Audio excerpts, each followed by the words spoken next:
Hello everyone, welcome to What If Issei was removed by Rias and join Pan-Pacific Rim Defense Corps movie. Before we start, please go support Ronan 81,941,257 for writing that awesome fanfic. This is the translated version I made. There will be some mistake in character's gender, but of course Issei is a male. Prologue, the betrayal and the new Sekiryuutei. We find ourselves in a forest. Far from Kyo, we can see a brown-haired boy lying on the ground, bleeding profusely. How did this happen and how did he get there? We have to go back a few hours. Issei was found tied hand and foot in the occult research club room, covered in cuts, bruises, and burns with 8 holes in his chest. Issei. President, why are you doing this to me? I gave everything to save you from your engagement to Razor, and this is how you repay me. Issei said, tears streaming down his face and blood trickling from his mouth. In his mind, Issei was talking to Trihexa, saying, give me your power so I can get out of here. Trihexa, partner, I'm sorry, but you used too much power in the fight against Razor. If I give you more power, your body won't be able to handle it and you'll die instantly. I'm truly sorry I can't help you in this situation when you need me most, Trihexa said with great rage, seeing his partner being tortured by the people and woman he loved. Rias, because you're no longer useful to me and you're too weak. You couldn't defeat Razor. Did you think I and the other girls would love a useless pervert like you who only thinks about breasts and whose stupid dream is to be the king of a harem? I only used you and revived you because you had the red dragon emperor sealed inside you, and even then you couldn't defeat Razor. Rias said with great anger in her voice. Upon hearing this, Issei felt his heart break into 1,000 pieces. Issei, so I was just a toy. And where are you, Asia? Rias, yes, you were just a toy, and I'll soon get rid of Asia too because she heard what we were going to do to you and went into the forest. Now I'll get rid of you and the people you love, and when I kill you, I'll go find Asia to do the same to her as I did to you. Guys, bring them here. When Rias said that Kiba and Kaneko could be seen holding the parents of the chestnut-haired boy were kneeling, their hands tied, and they had black bags over their heads. When Issei saw them, he tried to free himself to help his parents. Issei, damn it, don't you dare hurt them. If you do anything to them, I'll kill you and your damn clan. Issei said as he tried to free himself, but he couldn't since he had been badly hurt by Kaneko's blows, Kiba's cuts, and burns from Akino's lightning. He was also weak from the 8 holes Rias made to extract the 8 pawns from his chest, but Issei didn't care about that as long as he could save his parents from Rias' hands. Rias, what? You can do in that state, just look at yourself, Rias said, mocking him. Rias, well enough with the mockery, now you will see your parents die, she said as Kiba gave him a sword. Rias then cut the throats of Issei's parents. The last thing they said to their son was, son, we love you, you will never be alone and protect Asia. That was the last thing they said to their beloved son. Issei, no, dad, mom, you damn thing, I'm going to kill you, I swear I'm going to kill you, he said with great rage, and tears streamed uncontrollably from his eyes while Rias and her clan just laughed like maniacs. Rias, well, you'll be reunited with them soon, so don't cry anymore, and now I'm going to take the Red Emperor Dragon from you. Rias said with a macabre smile. As Rias said that, she was getting closer to the brunette, and Issei quickly told Trihexa to leave and find Asia. Issei, Trihexa, hurry up and find Asia so she can be your new host, Issei told Trihexa, but he refused to leave his partner. Trihexa, I don't plan on leaving you, especially not in this situation. Issei, don't worry about me, I'll be fine, now go with Asia. When Issei said that, a round green light came out of the brunette's arm. Rias, seeing it, was going to grab it, but Issei headbutted Rias hard in the nose, making her fall backward and causing her nose to bleed profusely. Trihexa quickly left through the window of the room where Issei was. Rias, you damned servant, stupid, how dare you hurt me? And what was that green light that came out of your arm? Rias said while holding her nose, which wouldn't stop bleeding. Issei, ha, that green light was Trihexa. I told him to go find Asia so she could be his host, you damn crimson-haired bitch. Upon hearing that, Rias punched him hard in the face with the power of destruction, which caused him to spit blood from his mouth. Rias, you're a son of a bitch, guys, torture him and then throw him in the forest. I turned to find Asia to take the red dragon from her. After Rias said that, her entourage tortured him for half an hour and threw him in the forest. They left, leaving Issei bleeding profusely with cuts, bruises, and burns. Issei just waited for death to come, but he was found by Asia, who was running very fast as if she were being chased. When Asia saw the brunette, she ran to heal him. When Asia was in front of Issei, she was horrified to see his condition. Asia, Issei-san, what happened to you? Don't tell me it was Rias and her entourage. Issei, yes, it was Rias' damned entourage, and it's good that you didn't betray them. What are you doing here? Go away or Rias will find you. Issei said, bleeding profusely. Asia replied, I would never betray you. You gave everything to save that damn Rias, and this is how she repays you. I'm not leaving you here, and don't talk anymore. Let me heal you. Asia managed to stop Issei's bleeding, but she couldn't heal him completely. She could only heal the holes, cuts, and burns on the chestnut-haired boy. Asia said, there, Issei. I was only able to stop the bleeding and the cuts and burns you had. You can move now.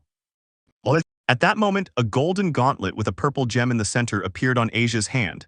Asia and Issei were surprised to see this, and the purple gem began to glow.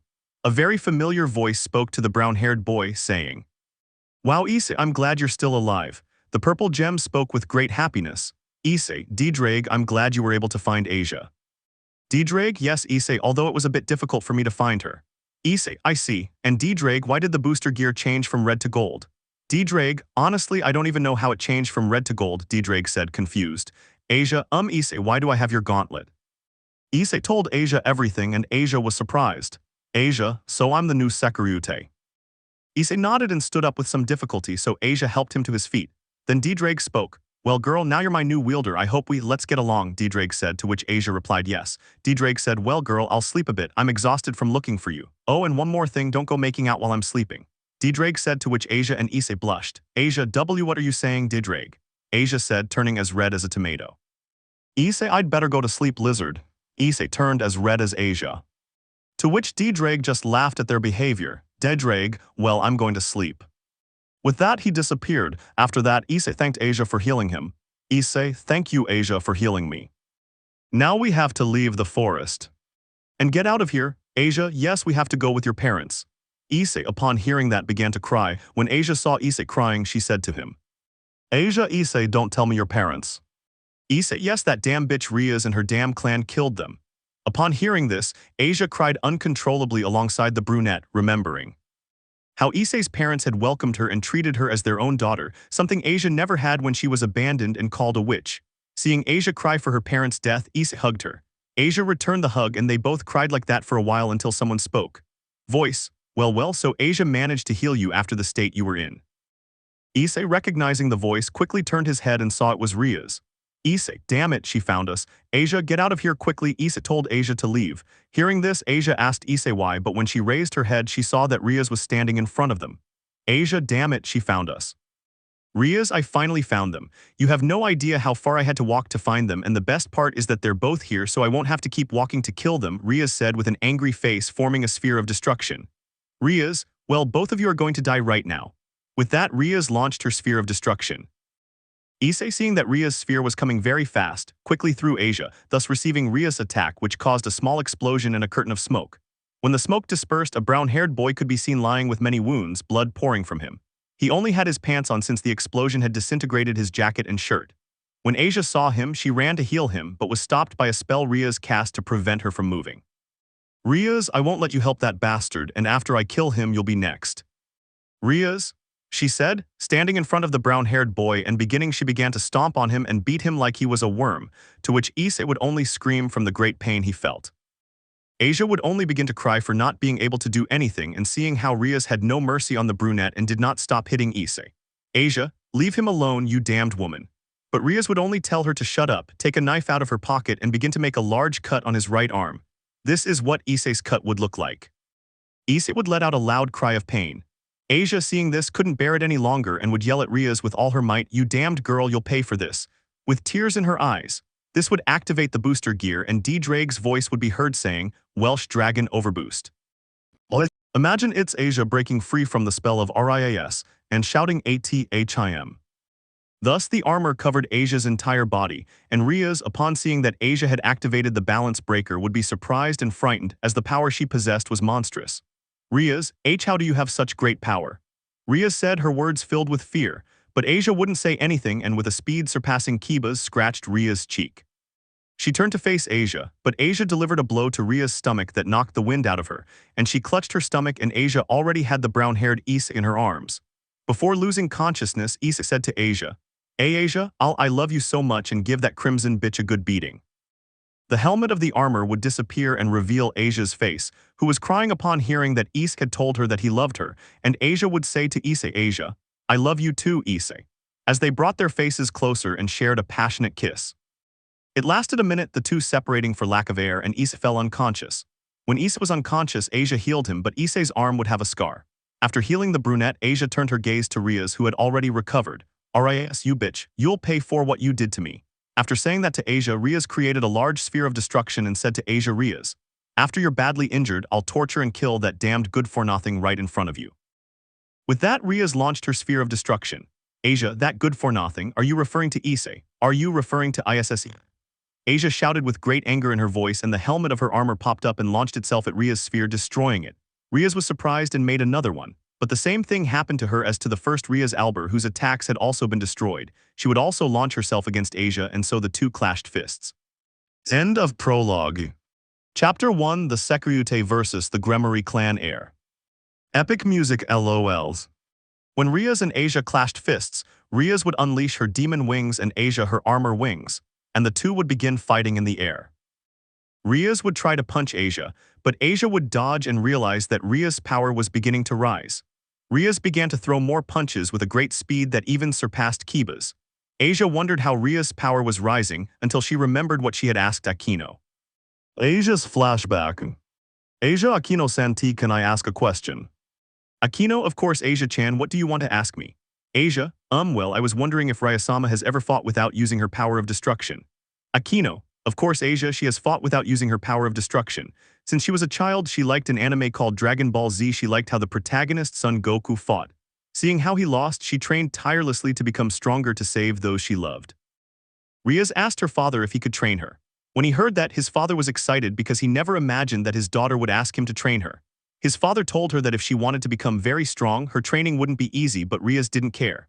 A few years passed, and Rias had grown up and was the strongest in her family without using her power of destruction, stronger than her father, mother, and brother. Until one day, the Gremory house was attacked by a person named Estarossa. He said that he was the son of the original Lucifer and that he was going to take over the underworld. Rias' father was the one who faced him, but he was easily defeated. But Rias was the next to fight him.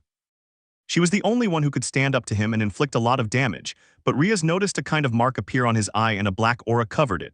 She saw that he didn't have any wounds until Estarossa said he would kill his father and began to torture Rias' father. When Rias saw that, she was filled with rage, her power surged. When Estarossa felt his power, he was very scared and tried to flee, but Rias was behind him and beat him severely. She created a large sphere of destruction and threw it at him, killing Asia. Upon hearing that, Asia was very surprised, as she never thought that Rias' power would rise when she got angry. Asia, wow, I never thought Rayasama was so strong, but how do you know all that about Rayasama? Aquino, yes, Rias is very strong, especially when she gets angry, haha. Well, she told me everything. End of flashback. Asia, so that's why she gets stronger. I'd forgotten she gets stronger, especially when she's angry. But I won't lose. I'm going to make you pay for what you did to Issei. Asia shouted and launched herself at Rias with great speed, unleashing a series of punches. Asia kicked Rias in the face, sending her flying. Then with her speed, Asia appeared in front of her, clasped her hands together, and delivered a powerful blow that sent Rias crashing to the ground, creating a small crater and a cloud of smoke. Asia descended to the ground and approached. When she was close, she saw that Rias was gone and heard a voice behind her say, well, I never thought the innocent and kind Asia would make me bleed. I didn't think you were so strong and good at fighting, Issei. Asia turned around but received a powerful blow to her stomach, causing her to spit blood from her mouth.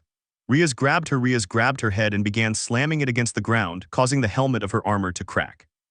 Rias was going to slam it again, but Asia punched her in the face, making her release her.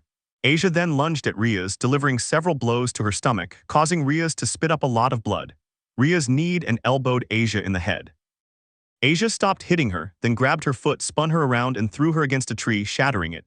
Rias landed on the ground and headed towards where Asia had crashed, but she saw a purple sphere moving very fast towards her, so she didn't have time to block. The sphere hit Rias and created a cloud of dust. When the dust settled, a badly injured Rias could be seen with a lot of blood coming from her mouth and head. A badly injured Asia could also be seen, without her helmet of armor and with a lot of blood coming from her arm. Right, that was broken. The two of them would be panting from exhaustion and staring intently into each other's eyes. Rias, you're a damned woman.